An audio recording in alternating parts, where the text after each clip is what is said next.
Nel tram di Posillipo al tempo dell'estate un fatto graziosissimo mi accadde un anno fa. Il tram era pienissimo, a miezzare in diafora, quando alla via Partenope sagliette una signora. E allora io dissi subito: signora, segga qua. Rispose lei: stia comodo, vedrà che ci si sta. Si stringano, per me c'è posto ancora. E quasi in 'ndrangheta s'accomodai a signora. E allora dietro all'angolo mi strinsi ancora un po', lei rise e poi guardandomi le gambe accavalciò. I sospirai vedendole, tanta una gamba fora, come sospira Cesare per cosce da signora. E allora dissi: e di Napoli? No, mi son di Milano. Fai bagni qua certissimo? No, mi parto domani. Vorrei vedere Frisio, non visto mai finora. Se vuole io posso, oh grazie, e s'ammuccai a signora. E allora può adunarmi, cari in due tramoi. La gente ci guardavano, dissi io: signor, scende. E mi pigliai in un taxi a 20 lire all'ora. E a Frisio ce ne jettomo, io solo qua signora. E allora senza scrupoli ma cominciai a lanzare. Ma lei con fare ingenuo mi disse: oh, ciò non sta, andiamo prima a Frisio, mangiamo e di buon'ora.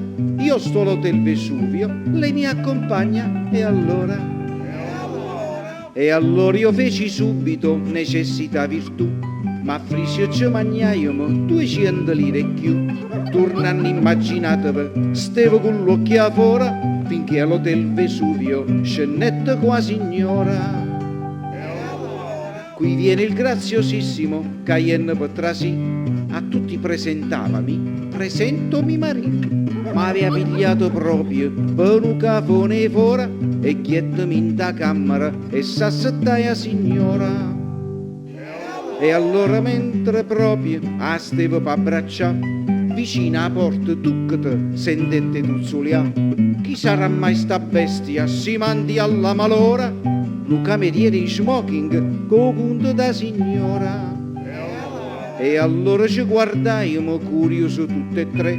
Lei prese il conto e pagalo 2083.